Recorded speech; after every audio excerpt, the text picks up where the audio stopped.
Anak yang soleh itu anak yang tahu kalau dia seorang laki-laki nanti, secantik apapun istrinya, selucu apapun anak-anaknya, sebanyak apapun harta yang dia miliki, sehebat apapun dia di mata anak buahnya, demi Allah, orang tua tidak pernah menjadi nomor 2 dalam hidup. Ini banyak orang yang suka salah ini. Cuma gara-gara dunia, orang tua panjang mata menanti kedatangan anak. Jangan, ya, jangan. Anak yang soleh tahu sekali, sampai kapanpun ibumu, ayahmu, sampai kapanpun. Dunia nggak membuat dia lupa ada berkah keramat dunia hidup di atas muka bumi ini. Dia nggak repot datang ke makam-makam para wali. Orang tua nomor 1 yang dia temui. Ini orang hebat. Ini banyak di antara kita makam-makam didatengin, di mana saja didatengin, ngalap berkah. Orang tua panjang mata, berlinang air mata menanti, mana anakku? Mana pohon yang pernah kutanam? Mana pohon yang pernah kurawat? Kudengar dia sudah mulai berbuah, ingin kurasakan buahnya. Berani mengeluarkan dana jutaan untuk hal-hal yang gak disyariatkan. Ini orang tua panjang mata. Rela nggak rela, orang tua kita akan mendengar dan melihat. Ma, aku pengen nikah, aku pengen berkeluarga, ma. Ya orang tua ya seneng lah. Cuma kalau inget metik buahnya belum terasa, ya ada perasaan kayak gimana gitu loh. Karena dia tahu setelah ini dia akan menikah, bahwa anak orang ada kehidupan yang berbeda yang bakal dia rasa.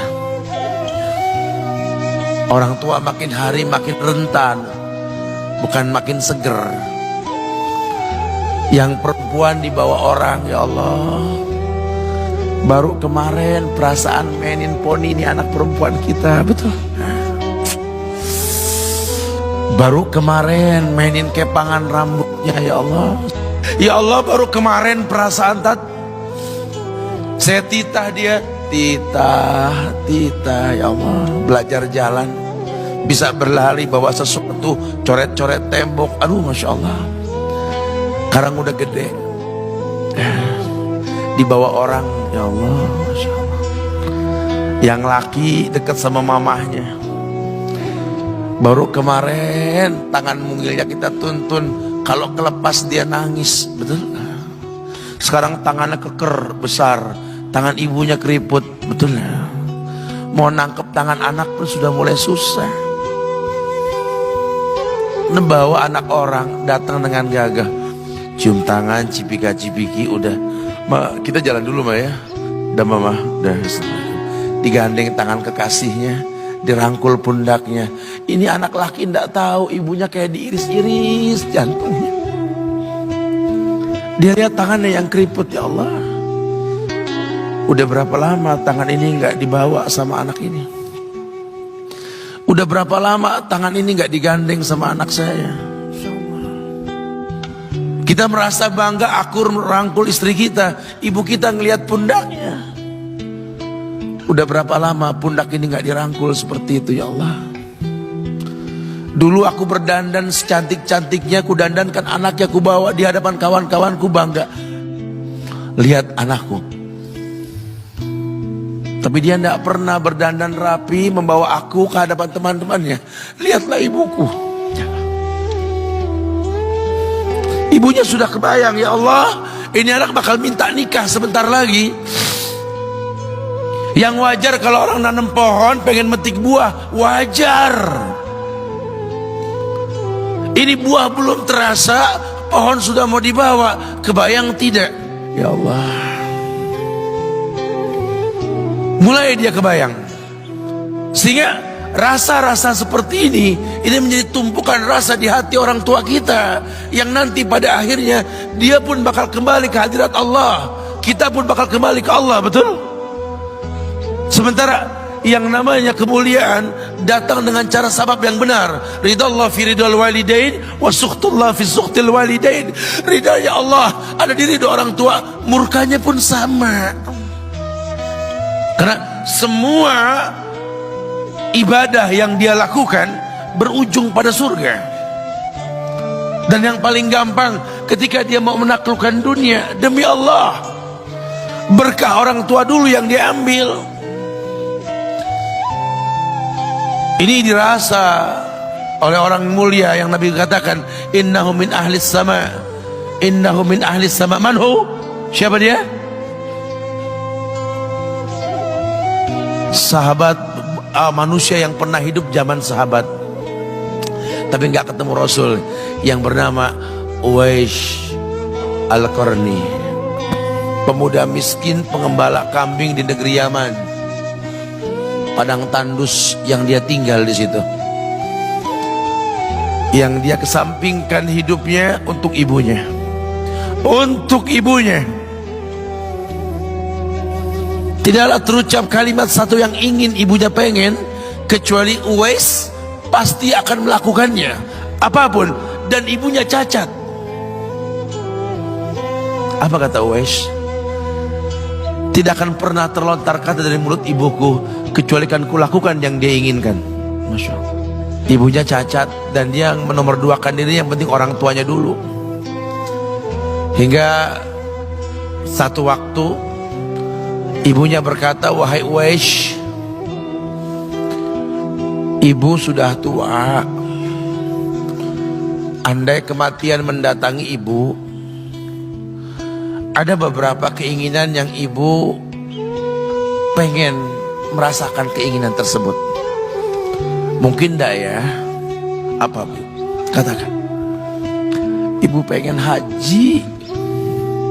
Bengong, Wais, ya Allah Bu, ini Yaman, Hadramaut, yang sekarang saja pesawat itu bisa 3 jam menuju Saudi itu, 2 jam lebih lah menuju Saudi. Ini lebih jauh lagi, kebayang berapa ratus kilo, berapa ribu kilo, nggak tahu. Ya baiklah ibu, kata Wes, aku tidak pernah menolak permintaan ibuku, tapi kali ini aku tidak bisa menjawab karena mikir gimana caranya ini. Apalagi dia seorang pemuda yang punya penyakit sopak, ada tanda-tanda putih di bagian badan itu kayak pano besar gitu tuh. Udahlah, terserah gimana nantilah. Yang penting ini nomor 1 dalam hidup ini. Dia beli seekor anak sapi, digendong tiap hari itu sapi sama si Uwais menuju puncak gunung, turun lagi, gendong ke atas, turun lagi tiap hari. Sampai orang bilang, Uwais gila no, orang sapi dipiara dia digendong tiap hari naik gunung yang tinggi, sampai nggak berasa dikatakan 8 bulan dia lakukan itu, sehingga terbentuklah fisiknya yang bagus karena olahraga tiap hari bawa itu sapi. Dan sapi itu makin berat, dalam hikayat dikatakan sampai di atas 100 kilo itu sapi. Kemudian dia tetap gendong ke atas dan dia yakin, bismillah saya yakin, sampailah bulan haji, ibu naik ke pundakku, digendong ibunya dari negeri Yaman. Subhanallah, gak ada yang gak mungkin. Lihat, dibawa ibunya ke Mekah, bertawaf di Ka'bah, dunia menyaksikan. Bahkan hikayat mengatakan dia sempat bertanya kepada sahabat Abdullah bin Umar, aku telah menggendong ibuku dari negeri Yaman menuju Mekah, bertawaf di Ka'bah ini, sudahkah aku membayar jasa ibuku? Apa kata sahabat Abdullah bin Umar? Bahkan satu hentakan napas pun ketika melahirkanmu belum terbayar. Bahkan satu hentakan napas pun ketika melahirkanmu belum terbayar. Dia selesaikan tawafnya, dia selesaikan tawafnya. Selesai tawaf, dibawa ibunya ke makom Ibrahim untuk sholat 2 rakaat. Selesai sholat, dia angkat tangan, dia berdoa kepada Allah, ya Allah, ampunkanlah ibuku ya Allah. Ampunkan ibuku ya Allah. Masukkanlah dia ke sorgamu ya Allah. Masukkan dia ke sorgamu ya Allah. Ibunya berbisik, Uwais, sudahlah, mintalah pada Tuhanmu ampunan untuk dirimu dan sorga untukmu. Wallahi wahai ibu, Allah ampunkan kamu, Allah masukkan kamu ke sorga, cukup untukku ridhomu yang kubutuhkan wahai ibu. Lihat,